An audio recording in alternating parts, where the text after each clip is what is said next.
নমস্কার বন্ধুরা, সবাই কেমন আছো? আশা করি সবাই ভালো আছো। আমার পল্লী জননী কুক সেন্টারে নতুন একটা পর্ব দেখার জন্য সবাইকে জানাই স্বাগতম। আজকে তোমাদের সাথে শেয়ার করব যে মুখের মেস্তার দাগ পড়া, এই যে এখন গরমের সময় যে কালো দাগ ছোপ গুলো পড়ে, এইগুলো রিমুভ করব কিভাবে।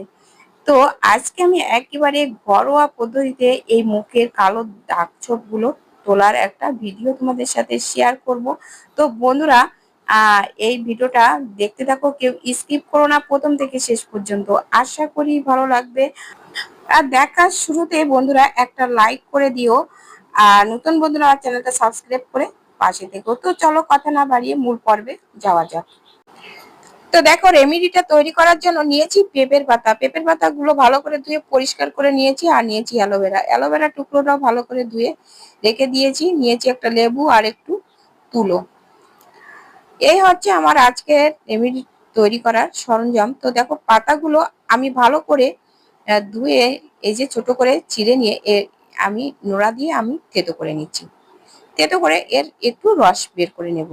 তো বন্ধুরা, তোমাদের সাথে একটা সত্য কথা বলবো যে আমি কিন্তু একজন পল্লী চিকিৎসক। আমি এর আগে কিন্তু এই পেঁপের পাতা রেমেডি কিন্তু মুখে মাখিনি, কিন্তু বর্তমানে একটা বিশাল ভাইরাল ভিডিও। তো এর জন্য ভাবছি যে পেঁপের পাতা দিয়ে যদি মেস্তার দাগ যদি উঠে যায়, তো আর কি একটু মাখা যাক। আমার মুখে কিন্তু একটু সামান্য সামান্য দাগ পড়ে যাচ্ছে। তো যেহেতু 40-এর উপরে বয়স, এর জন্য। তো এই ভিডিওটা আমি সেজন্যই করছি যে আমার মুখে লাগানোর জন্য। তো মনে করলাম তোমাদের সাথেও একটু শেয়ার করি। তো দেখো, এই যে দেখো, পেঁপের পাতার রস কিন্তু নিয়ে নিয়েছি। আর এই যে অ্যালোভেরার এই সাইডটা আমি কেটে নেব। সাইডটা কেটে নিয়ে আমি একটা উপরের পাশটা কেটে নিয়ে আমি চামচ দিয়ে কিন্তু অ্যালোভেরাটা তুলে নেব।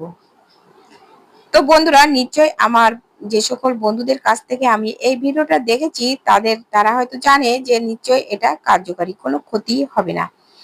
তো আমি আর একটা কথা বলবো, যাদের মুখটা খুব সেনসিটিভ আছে, অ্যালার্জির সমস্যা আছে, তারা কিন্তু এটা দিতে যেও না। কারণ যেহেতু পেঁপেতে কিন্তু অনেক গুণ আছে, পেঁপে পাতাতেও অনেক গুণ আছে, কিন্তু মুখ হয়তো অনেক সময় চুলকাবে।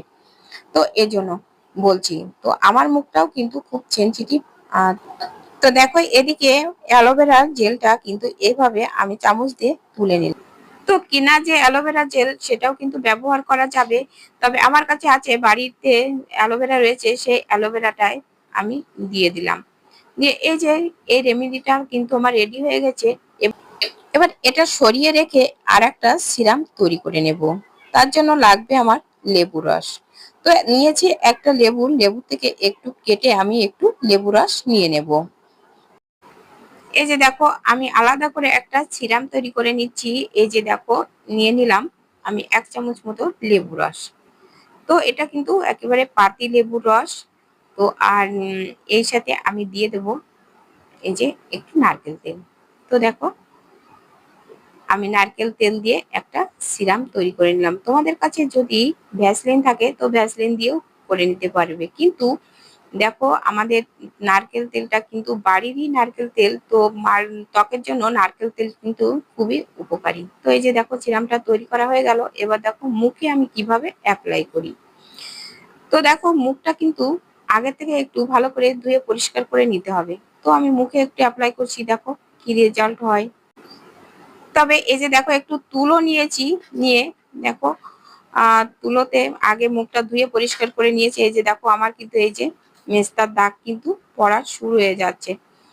তো এই যে দেখো, এখন থেকে একটু যত্ন নিতে হবে। ত্বকের যত্ন না নিলে কিন্তু মেস্তার দাগ কিন্তু ফুটে যাবে। আর এই মেস্তার দাগটা হয় কিন্তু হরমোন চেঞ্জের সময়। যেহেতু আমার 40-এর উপরে বয়স, এজন্য হরমোন চেঞ্জের জন্য কিন্তু এই দাগগুলো হয়।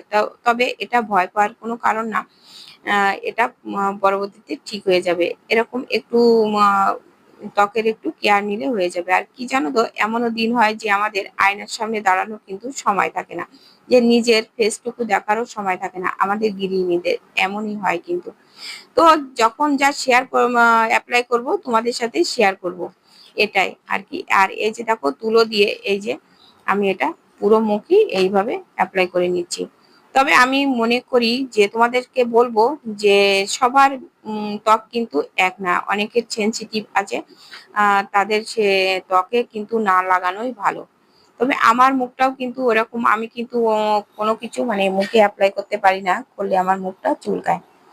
তো আমি এটা এই সিরামটা দিয়ে 5 থেকে 10 মিনিট অপেক্ষা করতে হবে, কিন্তু আমি অত সময় অপেক্ষা করতে পারবো না, যেহেতু অন্য কোনো কিছু যদি আবার চুলকায় টুলকায় তখন তো আবার সমস্যা হবে। তো জাস্ট আমি একটু লাগিয়ে নিয়ে আমি ধুয়ে ফেলবো। তো তোমরা চাইলে কিন্তু এটা ব্যবহার করতে পারো, আমার মনে হয় হবে। এই যে দেখো ধুয়ে এসেছি। তো এমনি তো কোনো কিছু অ্যাপ্লাই করলে তো মুখটা চকচক করবে, তো দেখো মুখটা কিন্তু চকচক করছে।